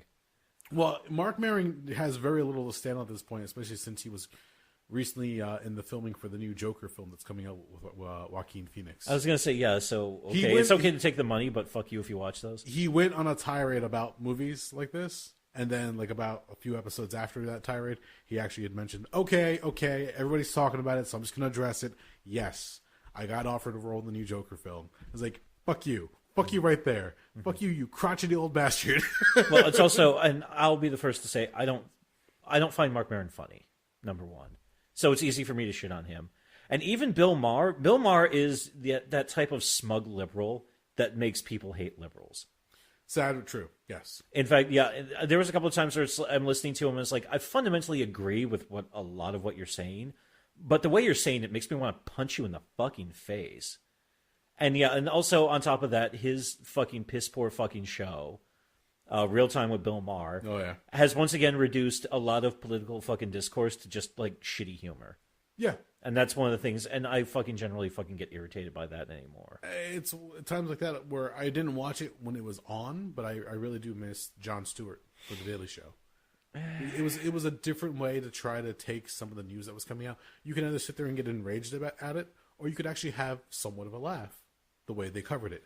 I liked the way they did some of the interviews and some of the weird spoofy stuff, but it's just a way to digest what was essentially just fucking annoying, irritating fucking news stories that were coming out half the time. And I don't know. I've always been kind of judgmental of the entire infotainment area. Oh, really? Yeah, and don't get me wrong, I used to watch Stewart. Never quite got on board with the new guy, Trevor Noah. Trevor Noah, thank you. I kept trying to say Trevor Murdoch.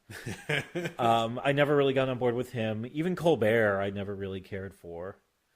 And basically, the entire reason is, yes, this is actual, serious shit. Yeah. That influences, not just affects, the world, affects each of us in different ways. So, and I understand some people need humor to fucking digest, sometimes some really bad fucking news. Yeah. Fine, cool. But also on the same account, it's like, you gotta kind of just like grit your teeth and fucking deal with it. I mean, it's kind of part of being and I think if everybody was a little bit better informed, we wouldn't have some of the issues we have now.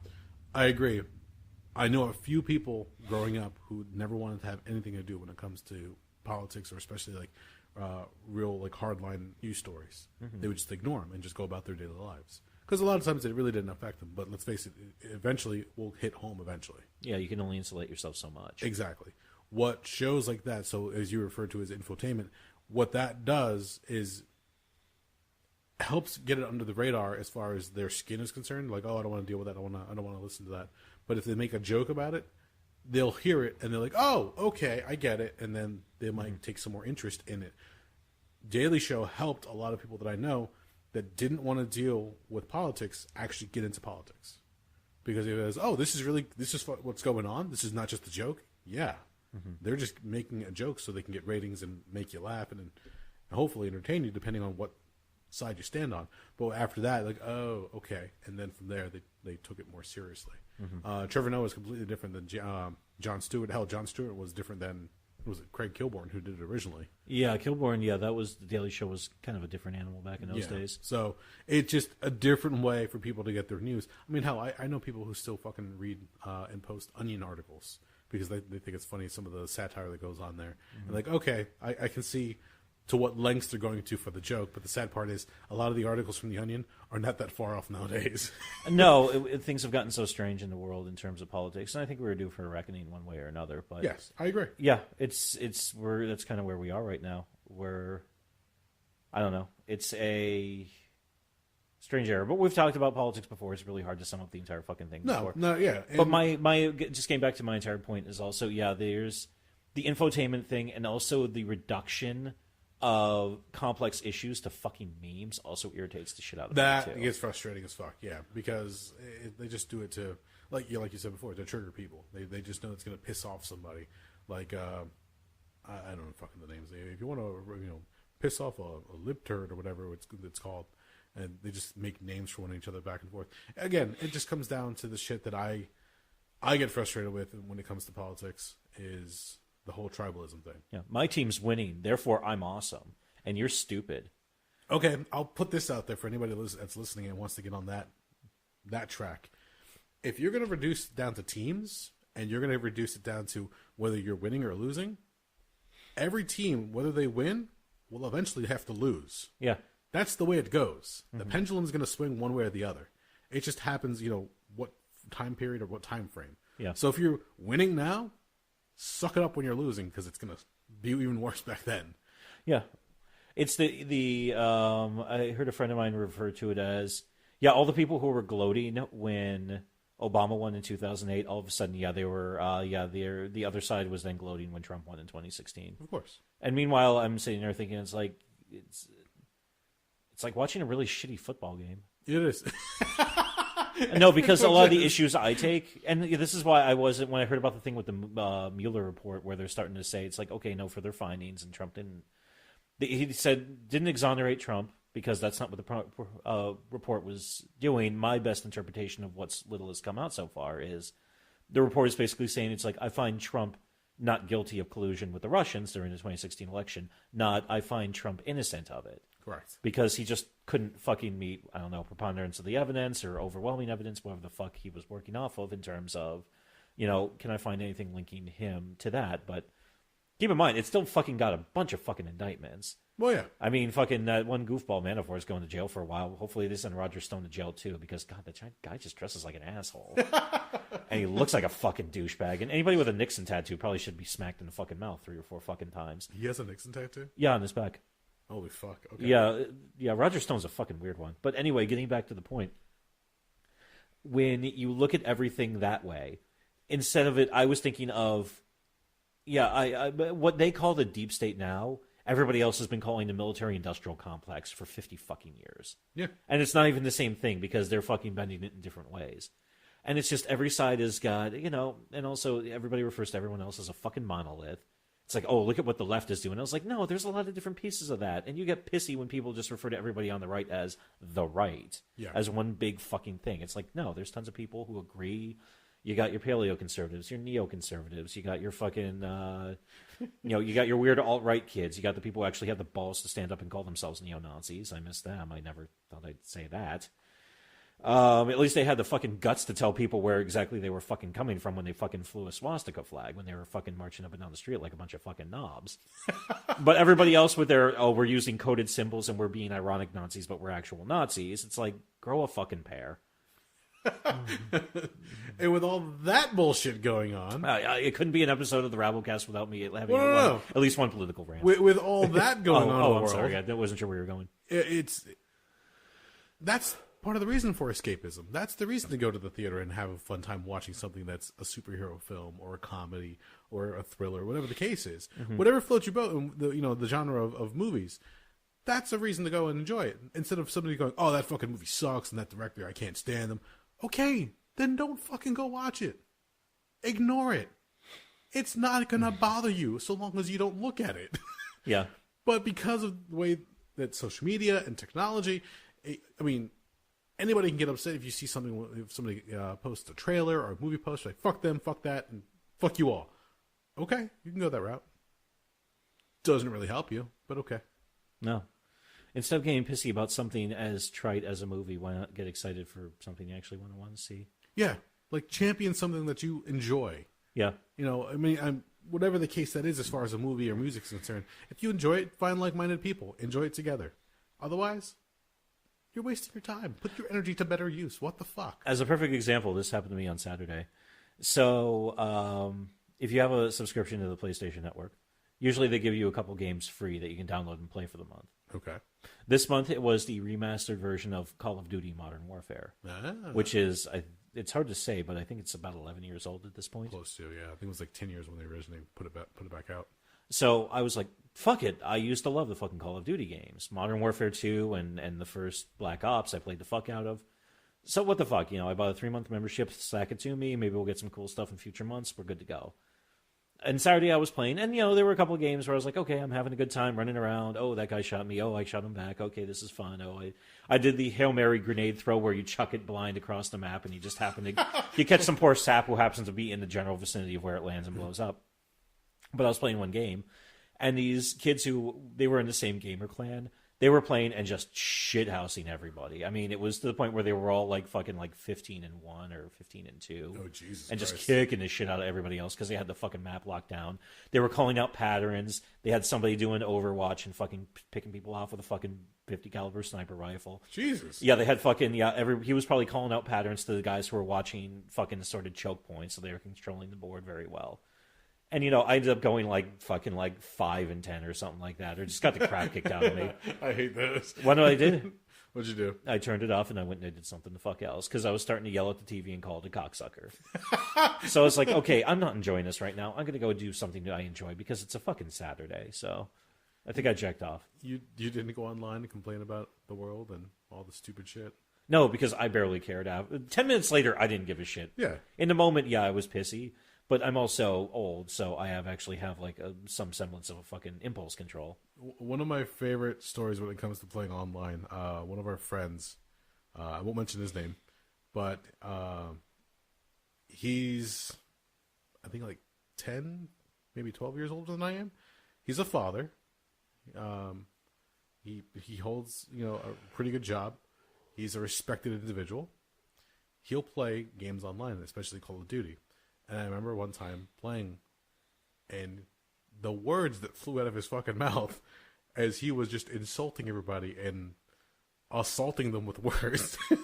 Fuck you, you little fuck, jerk off. He just lost it. I'm like, calm the fuck down. Where's your wife? Where's your son? Oh, they're at the supermarket. And you're home by yourself? He goes, yeah, I'm just playing. Do you always get like, yeah, just let loose? It's like, is that fun for you, guy? Apparently, he just has fun because he laughs about it. And, like, he doesn't mean it. Like, he just gets frustrated and angry. Like, especially if somebody hits you with a grenade launcher in Modern Warfare. The noob tube. Yeah, yeah, I know about the noob tube. And if it pops you from across the map, and you're just like, he just lets it out. He just starts cursing his head off, and I start laughing hysterical. I'm like, I would never have thought I've ever heard that string of words come out of your mouth, but I just heard it, and by God. But it happens. There you go. You enjoy what you can. Have fun. If it gets frustrating, walk away. Go do something the fuck else. Yeah. Go watch a movie. Go watch a TV show.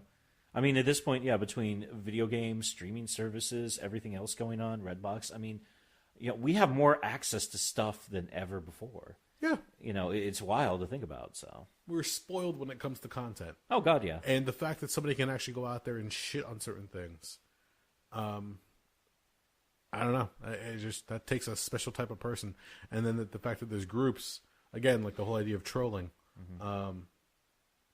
Well, when it's gotten to the point where you're just so pissy and miserable and malicious that, I'm going to ruin this thing just because we decided it's funny. Yeah. But then again, I guess that's the spirit of 4chan.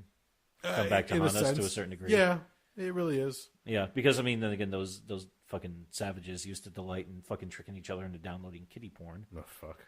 I know. It happened to somebody we know. Oh, Jesus. We'll save that for the Rabblecast After Dark edition. So, sorry, folks, not giving you that piece of info right now. So, yeah, going back real fast because, again, dark turns. Captain Marvel, overall? It was fun. I enjoyed it. Was it something that you would watch again? If I was screwing around one night and I was flipping around on Netflix and I saw, oh, Captain Marvel's on, if I had nothing else that I was making a beeline for and just killing time, I might pop it on enjoyable enough for a second view. Okay, yeah, I'd pop it on for shit. It's kind of like in Black Panther. It's nothing I'm going to go out of my way for, but it's like, oh, cool, that's on. Yeah, maybe I'll watch that if I just need something there when I'm screwing around. Okay, so. Yeah. So again, if you haven't watched it just yet, we obviously spoiled it at this point, but Captain Marvel is the precursor to the entire MCU, 10 years. And if you've watched all the way up until Infinity War, right before Endgame, you get a nice little treat in Captain Marvel. Brie Larson, Jude Law, Samuel L. Jackson, Greg Clark. Fantastic job. And it just ends, going in line with the rest of the movie. So it builds up again for the Endgame, gives you something to look forward to. And hopefully we'll have a satisfying finish to the whole Infinity Saga as it stands right now. At this point, they're going to have to work really hard to put something out with how much it's been built up. But oh, yeah. That bar has been risen. That bar is somewhere in the stratosphere right now. All right. I think we've overtimed this sucker. I was going to say, I think we beat this up pretty well. Anything else? No, actually, I do have something else, but let's just let this episode go. Let's let it die. Fair enough. If you made it this far, thank you for listening. We are the Rabblecast.